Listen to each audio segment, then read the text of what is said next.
হঠাৎ সন্ধ্যা নদীর তীব্র ভাঙনের কারণে বিলীন হওয়ার পথে স্বরূপকাঠি ও কাওয়াখালী উপজেলার সংযোগকারী একমাত্র আমড়াজুড়ি ফেরিঘাট, পাশাপাশি মসজিদ, দোকান ও অন্যান্য গুরুত্বপূর্ণ স্থাপনা।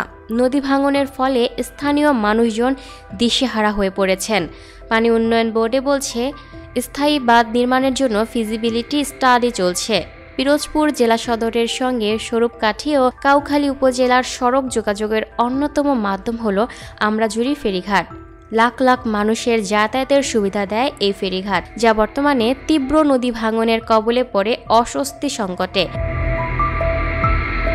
সন্ধ্যা, গাবখান ও কচা নদীর মোহনায় ফেরিঘাট সহ আশপাশের এলাকা হঠাৎ করে তীব্র ভাঙনের মুখে পড়েছে, যার ফলে স্থানীয়রা দিশেহারা।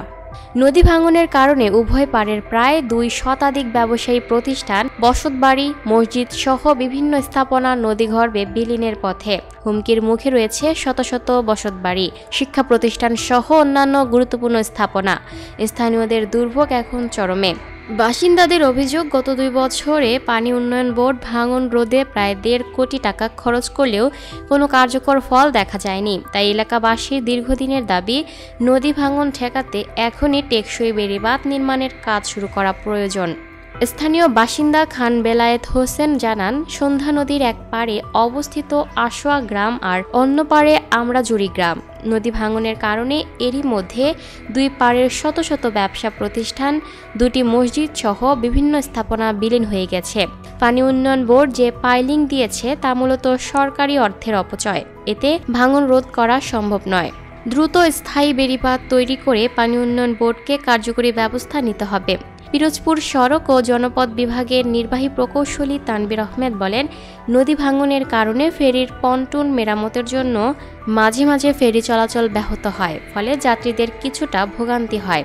পানি উন্নয়ন বোর্ডের অফিসকে ভাঙন রোধে প্রয়োজনীয় প্রোটেকশন নিতে অনুরোধ করা হয়েছে। আর পিরোজপুর পানি উন্নয়ন বোর্ডের উপবিভাগীয় প্রকৌশলী আবু জাফর মোহাম্মদ রশেদ খান জানান, আমড়াজুড়ি ফেরিঘাটের 2 প্রান্তে প্রায় 1500 মিটার স্থায়ী বাঁধ নির্মাণের জন্য ফিজিবিলিটি স্টাডি চলছে। প্রতিবেদন পাওয়ার পর সেই অনুযায়ী পরবর্তী ব্যবস্থা গ্রহণ করা হবে। অস্থায়ী ভিত্তিতে নদীর তীর রক্ষার জন্য প্রায় 47 লাখ টাকার বাজেটে আপৎকালীন বাঁধ নির্মাণ কাজ চলমান রয়েছে। এই কাজ আগামী 3 মাসের মধ্যে সম্পন্ন হওয়ার কথা রয়েছে। Lucky Akter, up to date news, Dhaka.